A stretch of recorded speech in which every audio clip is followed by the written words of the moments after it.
How is everybody doing today? And in this video, I am, of course, after quite a bit, I'm not gonna lie, it took me a little too long to get an Anby video, especially with how much I love this character. Looking at this character for the most part, I do want to go ahead and talk about in this specific video how to play Anby the correct way. And it's a little weird to say it the correct way just because Anby by herself, without a doubt, this has been a sentiment that a lot of people have said across many channels, that she is by far one of the most simplest characters to play, without a doubt, and I don't disagree realistically. She is a very simple character in how she plays, in comparison to a lot of other characters like Julian, Miyabi, all these other characters that are a little bit more technical, that allow for a little bit more creativity in the combos that they do, and also of course in the way they play, and of course the team comps that they have. But there are some mistakes that I see people doing when it comes to playing with Anby, just because Anby right now is a very different character compared to those of someone like Jian, compared to someone like Miyabi, and it's because she takes attack in a far different way than they do, especially when comparing to the archetype of teams that they are trying to compete against, or the attacking roles try to compete against, and that's going to be the anomaly characters, you know, characters like Bernice, characters like Jane, all these other anomaly characters that are able to do damage 100% of the time. And be at the current moment, and what we're going to be seeing in the future with future Aftershock characters, this character wants to be on the field as much as humanly possible. And what I see a lot of people doing is switching off to different characters, switching off to parry a lot of stuff, switching off to get things done by other characters that don't allow Anby to hit her full potential when it comes to the damage that she's able to do if you just keep her on field. And I'm going to explain why this matters so much. So with one thing I want to just point out immediately, we're going to use one of her best teams right now. I don't think this is her best team. I don't think she has a best team right now, because she needs a lot of moving parts that just aren't in the game. Right now, some of her best teams incorporate Pulchra or Caesar, and then the other is going to be Astra, of course. And this is really just a stat stick at the end of the day. Anby doesn't get help from anything regarding quick assist, or when looking at the boost that she gives. She doesn't really need it for the most part, because she gives herself so much of everything anyway from all the innate boosts in her passives, and then the same thing goes for her team skill. Astra's just a stat stick, plain and simple. Caesar, at the same time, the reason why Caesar is so good for someone like Anby is because she doesn't have to be on the field for the most part. She legit just buffs, debuffs, gives shield, and that helps out Anby in basically allowing her to stay on field for most of the time. But what I see a lot of people doing for the most part, and to mention Pulchra as well, I do think Pulchra is a better character to slot in than Astra, just because if you do have M6 Pulchra, this allows you to get a 30% damage boost, something that's a little bit more potent than having the boost from Astra with the attack, and same thing goes for the crit damage, because you're already going to be getting that from Caesar realistically. Not the crit damage, so to say, but the attack specifically. So Pulchra could be the stand-in for Astra, but of course we're still waiting for Trigger, and we're waiting for whatever other supports that are going to fit into Anby's team, because I truly don't think she has a best in slot. She just has really good characters that work for her, but not necessarily the ones that are dedicated towards her team. So we'll talk about that in the future when it gets to that point. But the reason I am saying that a lot of people are playing Anby in the way a little bit wrong, because of course when it comes to her gameplay style, a lot of it is really just basic attack, basic attack, basic attack, until you get to the 3 stacks, and then just dashing all around. But what I see a lot of people doing in the meantime, when you're doing your combos or before you're doing your combos, is they like to, after the first time you get a parry window, they like to go into Caesar, which of course makes a lot of sense. You want to get that stun off, you get the bonus off, right? You get the debuff on the enemy. Once you get the debuff on the enemy, they like to continue doing the same thing, you know, bring in Caesar, get that daze in, boom boom, right? And that's nice as all. Getting daze and allowing yourself to build that up a little higher, allowing yourself to get the debuff at the shield on, that doesn't have to be done every second though. You don't have to go for the parry every time, because realistically, if you look at Anby's options to allow her to get to her 3 stacks, which allow her to get Aftershock, that is a really big difference between parrying and dodging attack instead.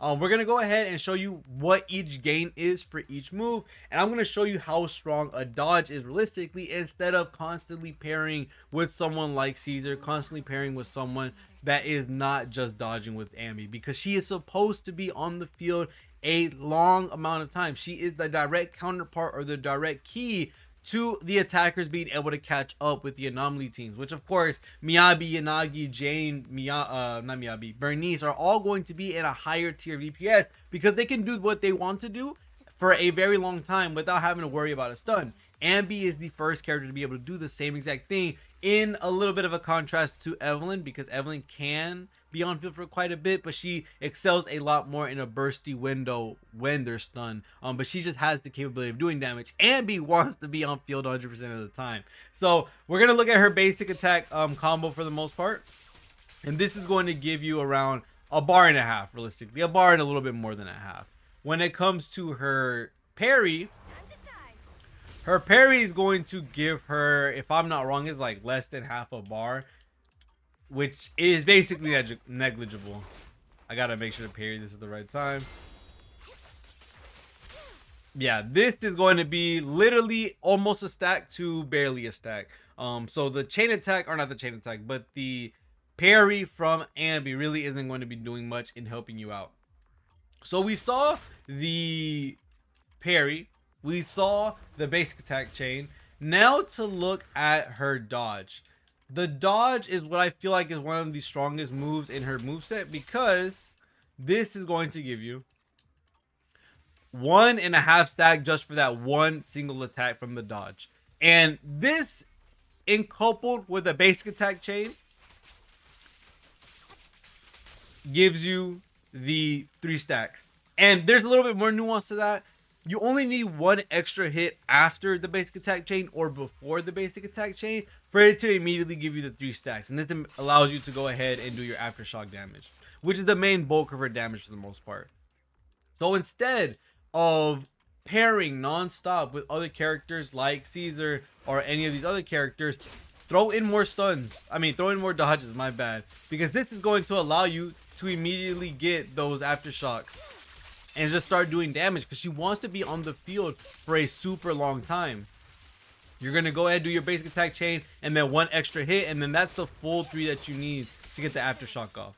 It's one dodge, one basic attack chain, one extra attack, and you immediately get your bar filled up. And it doesn't matter what enemy it is, the gauge stays the same. Even if we change to a really low health enemy, the gauge is going to stay the same when it comes to getting the full 3 dashes. One dodge, basic attack chain, and then one extra attack. That's the full 3. You want to, no matter what, whenever possible, after you've already debuffed the enemy with Caesar's shield and you got your parry off to get the debuffs and your shield and everything, just start dodging. It's going to help you a lot more and allowing you to do more damage through getting all 3 stacks and getting the aftershock off, because a lot of people are wasting the damage that they could have had with Anby, giving it to some other character by allowing them to parry, instead of allowing Anby to just do what she needs to do, which is stay on field 100% of the time, get your aftershocks, and you're really going to be in a situation where a lot of these enemies will higher priority in terms of trying to get their moves out. They're going to be spamming moves on you. So you being able to go ahead and do dodges back to back, you're instantly going to get 3 stacks, because this is one hit, and then the next one is going to be another, and that's a full 3 stacks. Boom, boom. And that's going to happen a lot for these higher floors of Shiyu, for the deadly assault bosses, for a lot of the other bosses that like to hit rapidly, non-stop, that don't really get knocked around as quickly with Anby's interrupt. You're going to be able to stack those really quickly. And when you already have the buffs on, like having Astra's skill, like having Caesar's skill on, or her parry on for the first time, you don't need to have it 24/7 non-stop parrying.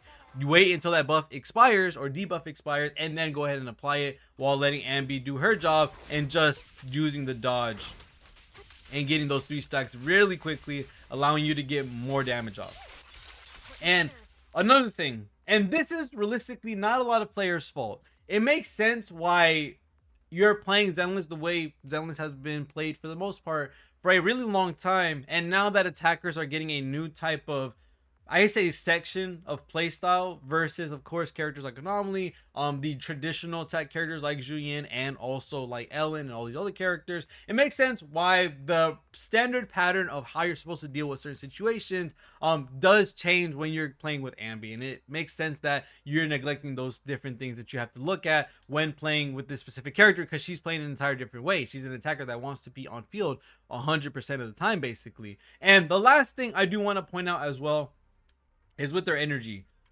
With Anby being on the field for the most part, most of the time, a lot of players are leaving their EX skill at max value or whatever, or the max amount that you could possibly have, just so that when the enemy is stunned, you can get the double EX, of course, and that's very strong. You get the boom, boom, boom, another EX, and then get boom, boom, boom, right?